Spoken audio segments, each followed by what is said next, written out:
Fala pessoal, tudo bem? Bate-papo hoje aqui com vocês. Vou falar aí dos cenários, o que está acontecendo com o mercado e para dizer se compensa ou não montar pools de liquidez com o mercado em queda. Todos vocês já sabem a minha opinião, eu sempre digo que sim, vale a pena, depois eu vou mencionar o porquê, mas vamos lá. Todo mundo sabe da guerra de tarifas que o Trump está tendo aí com o mundo, né? Ele parece que ele deu 90 dias aí que ele tirou as tarifas para outros países, mas está mantendo com a China. Ele está dobrando a aposta aí com a China.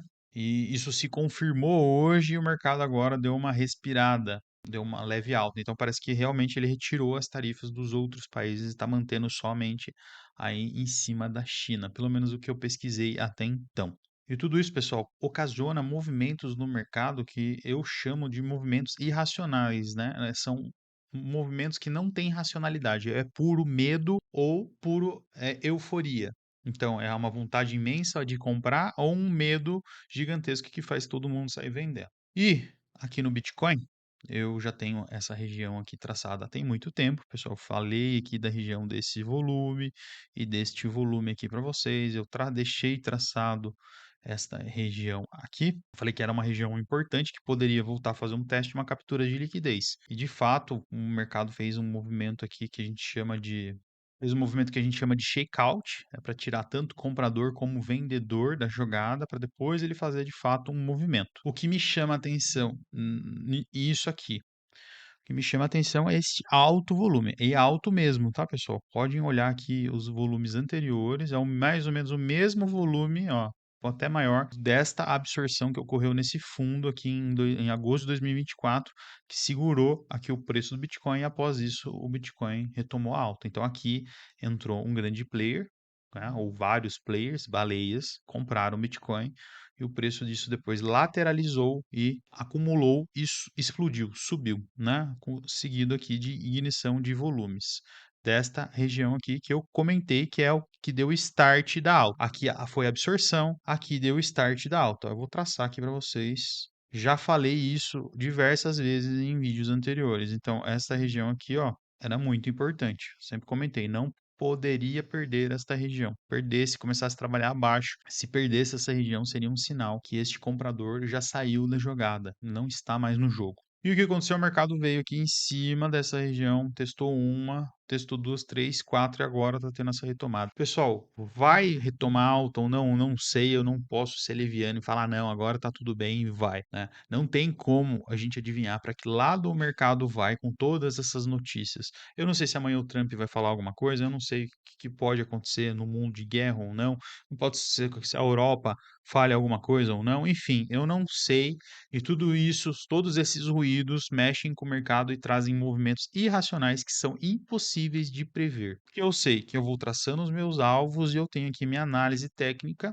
que eu vou utilizando ela como referência, mas eu não posso afirmar sempre com 100% de certeza que vai ser cumprida ou não. Eu tenho uma região aqui bem importante, uma POC, pessoal, aqui na região dos 64, 65, né, a maior acumulação de dinheiro. Então essa zona aqui também é muito importante. Eu até estava comentando com o pessoal, os grupos que eu participo, que eu ainda acho que talvez o Bitcoin pudesse vir aqui aos 64, 66 mil dólares. E se aí sim ele perdesse essa região e começasse a trabalhar abaixo, aí talvez nós estivéssemos de fato entrando em um bear market. Mas, aqui rapidamente para mostrar para vocês que não adianta a gente ficar com medo, achar que é o fim do mundo, porque no ciclo anterior, pessoal, aconteceu a mesma coisa. Ciclo anterior aqui, ó, 2021, março de 2021, Bitcoin atinge o topo, bate a máxima de 64 mil dólares.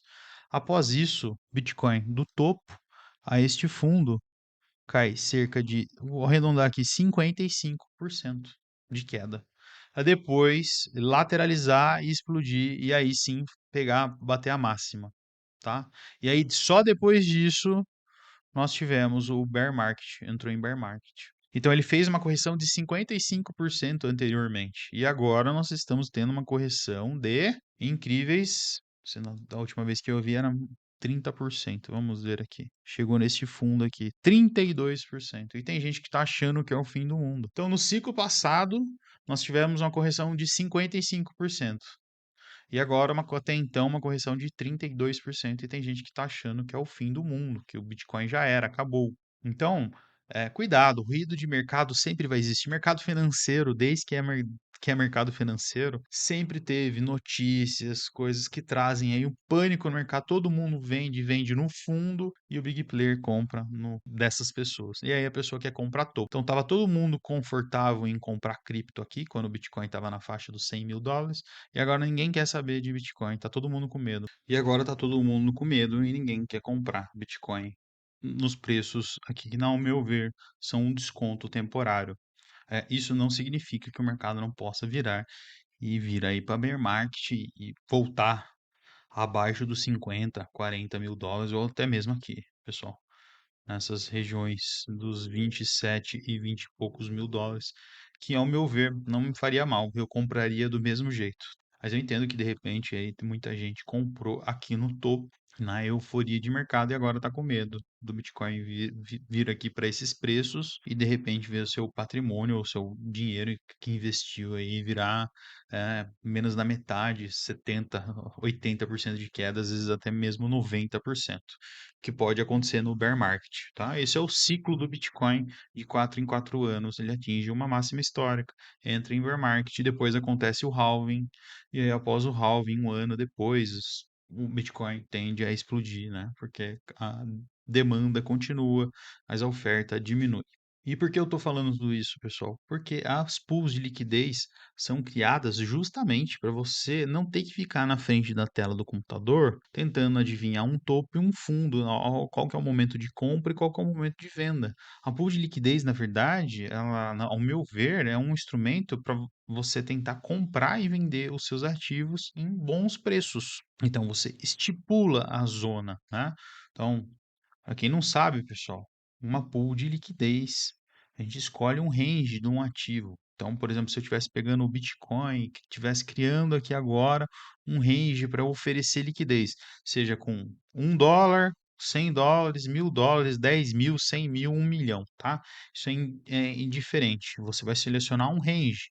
Então, você vai selecionar uma zona, uma faixa de preço. Então, bateu lá os US$ 108.000. Eu quero dos 108.000 até aqui, ó, 54.000. Você pode criar essa piscina de liquidez. Ou seja, por exemplo, se eu estivesse montando ela agora, então eu ia comprar uma quantidade de Bitcoin. Por que que eu ia comprar uma quantidade de Bitcoin? Porque eu preciso entrar com uma quantidade de Bitcoin e uma quantidade de dólares, né? Isso supondo que você vai montar uma pool com o outro par sendo o dólar, né? Uma stablecoin, ou dólar com o SDT, por exemplo. Então, eu entro com uma quantia de dólares nesta piscina.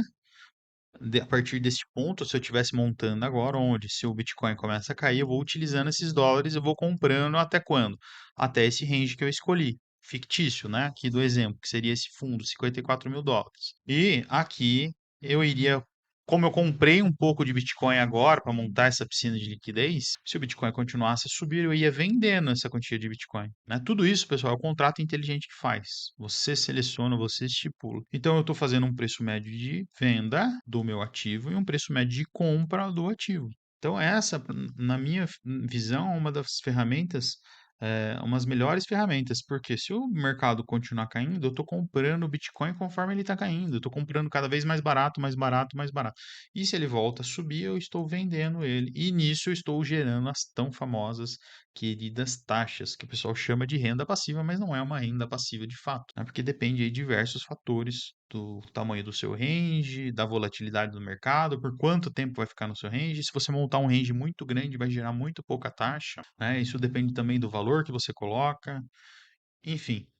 Mas você consegue aí numa pool de liquidez um range ok, não muito curto nem muito longo, 3% ao mês, 2% ao mês, né? Se você escolher um range um pouco mais curto, talvez você consiga 6, 7, às vezes até 10% no mês. A pool de liquidez, pessoal, ela deve ser criada apenas com ativos que você gostaria de encarteirar.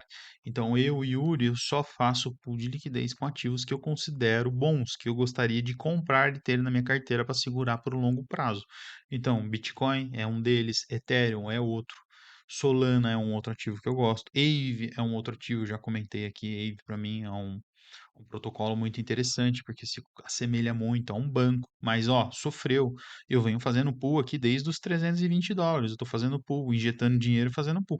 Só que eu fui comprando durante toda essa queda, então fui fazendo um preço médio, melhor do que se eu tivesse comprado o ativo aqui em cima, segurado, holdado ele, estaria agora num prejuízo enorme. Então eu vou utilizando os meus dólares e comprando aqui conforme a queda. Então, sim, pessoal, o pool de liquidez compensa montar, principalmente em bear market, porque faz com que você consiga adquirir a preços bons, a bons preços o ativo, né? Claro que nada do que eu estou falando aqui é recomendação nem de compra nem de venda, é apenas a minha visão, mas para mim faz sentido eu montar piscina de liquidez para comprar os ativos que eu quero através desse sistema e vender eles também. Então, pessoal, esse é o vídeo e por isso que eu venho reafirmo aqui para vocês agora no final.